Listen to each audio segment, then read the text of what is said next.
So my first pet peeve is going to be on how I can't actually type properly, so I have to look at the keys while I'm doing it, and occasionally accidentally write entire sentences of my script with the caps lock on. So then I have to go back and delete it and write it properly. But I just found out you can just highlight the whole sentence and press Shift and F3 to fix it. So I guess today's video starts with a life hack. Only a useful one, not one of those stupid life hack videos you come across on YouTube that say, did your phone run out of battery and you don't have a charger? For this next super easy life hack, all you need is a Hadron Collider, a PhD in engineering, and 50 pounds of enriched uranium-235.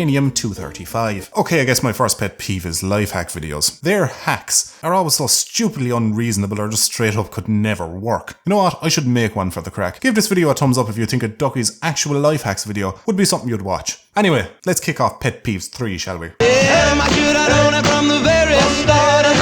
If there are 3 people who I think deserve positive recognition in life, it's 1, whoever came up with self-checkouts. It's because of you, shopping is now a breeze for me. The person who popularised these kind of boots on women, what can I say, it just does it for me. And whoever invented the skip intro button on Netflix. Though as much of a champion as they are, they will one day be dethroned by the person who comes up with that turn off intros button. That person will deserve many pleasant things to happen to their fun place. But on the other end of the scales, there are some people who deserve some negative recognition in life. The person who invented flavoured condoms. Seriously, what the fuck is the point of your existence? The writers of Season 7 and Season 8 of Game of Thrones. Yes, I'm still bitter about that. And whatever fire-breathing sadist came up with door-to-door sales. Yes, door-to-door sales is complete bollocks. You can't even relax in the comfort of your own home without some over-enthusiastic psychopath trying to flog their wares at you. And you know they don't want to be doing it because it's the kind of job you only take if your back is against the wall financially. And I don't want to be dealing with it standing there repeating myself to them because it's always a commission-based job, so they'll keep pushing it regardless of how many times you say no. And before you know it, you've gone from doing a bit of light writing at home and banging out some Eiffel 65 I'm blue to slamming the door in some poor cunt's face because he wouldn't fuck off and move on. And even though he's come to me at my house and pestered me for 10 minutes at my front door and pissed me off to the point where I have to close the door in his face, the icing on the cake is I feel like I'm the prick because I know pestering people is the only way he can pay his bills every week. But I can't not get mad. Now, I'm no lawyer, but I'm sure I know a Newton fella who had a few laws written in a few years back, stating something like if for every action there's an equal and opposite reaction. So essentially, I'm obligated by law to be pissed off by these people, and I am not about to break the law over some kitchen knives. This girl leave me with a broken heart. When I'm out boozing in a club, I'm sure a lot of you would imagine Irishman in a boozery. Surely he's in his element. And sometimes I am when I'm out with my boys for a classic lads night out to be away from the double standard of women, who say it's okay for them to wear Winnie the Pooh onesies, watch princess movies and have tickle fights, but apparently it's childish for me to chase her around the house with my genitals tucked between my legs the minute she touch my fanny. But if I'm not out with the boys these days, it usually means I'm out for some sort of event that I wanted to but couldn't otherwise get out of. So of course, like the level-headed mature adult that I am, I'll spend the night scanning the place looking for things to be pissed off about. And one night I noticed something that continues to bother me to this day. There was a DJ in the club. Not like a proper DJ, like a normal club DJ. He didn't make his own mixes. Essentially, he was the person who pressed play on Spotify at the start of the night and then played what looked like a game of Bop It up there for the rest of the night. At least that's what I assume he was doing, because the music didn't change or didn't do anything that I would class as mixing. It was just a song and that was it. Maybe he was worried if he just stood there looking into the middle distance all night, the owners would start to realise they could replace him with an auxiliary cable. Anyway, what annoyed me about him was the way he was holding his headphones. He was holding them up to his ears as if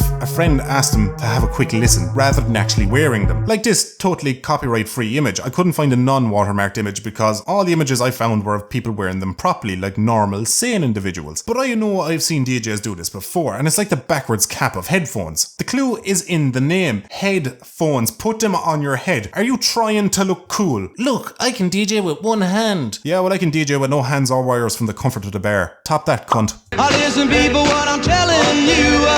It'll come as no surprise to long-time subscribers of the channel that I don't like towns or cities. Too many people in them. And Ducky don't like people, especially too many of them. But people have nothing to do with this next pet peeve. This pet peeve is about traffic lights, or more specifically, people using traffic lights. Okay, I lied about it not being people. It's also a 2-for-1 pet peeve. First, when you're driving on a mostly empty road and there's somebody waiting to cross the street, and they have loads of time to cross before you get to them, and plenty of time to cross after you pass them. But rather than doing either of those things, the power-tripping fuckknuckles press the traffic light button, meaning you gotta come to a complete stop and watch their gimpy face smirk at you while they cross. Are these people so afraid of traffic that the mere act of crossing the street without traffic lights is something to be feared? Kinda counterproductive in my opinion, because if I'm gonna run somebody down, it'll be the bellend that makes me stop for no reason and then smirks at me like he's secretly banging my sister. But even when you're the one crossing the street, you can't get away from these traffic lights spastics. I'm talking about when you want to cross and press the button and wait, and then somebody else walks up, and even though they see you standing there waiting, they go ahead and press the button thinking you haven't. Why would I be standing here otherwise? Maybe I was too hot and wanted to backtrack with traffic to cool me down. Maybe I like the sound of my scrotum screeching across the windows of passing cars. Or maybe I was standing here at the crosswalk to walk across, and as hard as it is to believe, I somehow managed on my own to decipher the code of push button to cross and had already pressed it. I keep away from a run around sewer, yeah. One of the worst things about working a crap full-time Monday to Friday 9 to 5 job, other than the soul-crushing repetitiveness, lack of life fulfillment, low wages, depression, low self-worth, lousy co-workers, lousier management, stress, exhaustion, self-loathing and a desire for the sweet release of debt, has got to be the fact that everyone else seems to work the same hours too. Meaning if you need to go to the bank, post office, doctors, dentists, barbers, vets, mechanics or any government-related building, well they open from 9 to 5 too, so you're kind of bollocksed. Granted, it's not something that affects me directly as I've got what's called a flexi-time contract, which roughly translates into you'll fucking work when we'll tell you to work. But it still pisses me off. Why is it that some of the most important public services are closed before most people get off work? And I'd imagine these working people who won't make it in before they close are probably willing to spend the most amount of money in these places. It makes no sense. You're cutting out some of your most valuable customers. It's like having a cake shop with very narrow doors. Did you ever see a car with a really shit colour paint, like wine, muted green, or sunset orange? Of course you did. They're as common as muck. Throw a bag of shit over your shoulder and you'll hit 5 of them. I had one myself when I first started driving. This fanny wagon to be precise. Obviously ironically titled because I had much chance of getting fanny in debt as I'd have finding a condom in Swaziland. That's an AIDS joke by the way. A 1995 Nissan Micra repels 18-year-old girls as much as, well, 18-year-old boys in my experience. Which certainly wasn't helped by the colour of it. Yeah, there's a lot of cars out there with universally disgusting colours, most of which are older second-hand ones. But the thing that baffles me is, at some stage in their life, that car was sitting in some dealership showroom, a brand sparkling new, pristine car with the colour twinkling at you like light refracting off a puddle of piss in a mossy alleyway. And somebody, who I could only assume was colourblind, walked into the dealership one day, seen the car, and said, yes, that diarrhea brown, old man green, or infected pus, rust orange is the car for me. Like if you're buying a second-hand car, you'll forgive the colour if the rest of the car is fairly solid or your options are pretty sparse on the ground. But if you're buying it brand new, then you probably have enough money to shop around, or at the very least, pay for a decent pair of glasses. I'm aware that a lot of my pet peeves wouldn't bother most people. Pet peeves are a very individual thing, accumulated from different and various life situations. A perfect example of that is my next shagging loud sneezers. Why do some people sneeze so loud? I know you can suppress it. There is no need to lift everybody out of it with a sneeze like something from War of the Worlds. And you don't even have to fully suppress it. I know that hurts. Tears the fucking sinuses out of you if it's not done right, but I know you can very comfortably quieten it. Or at the very least, don't try to amplify it. It's not a competition and nobody's impressed by it. There is no supermodel going to polish the pole of the person who can startle the most people in a quiet room. You're just pissing everybody off and letting them know who to kick the shite out of when they all start coming down with a bad case of cancer. Really? Nobody's going to say anything. We're just going to carry on like this is not a problem.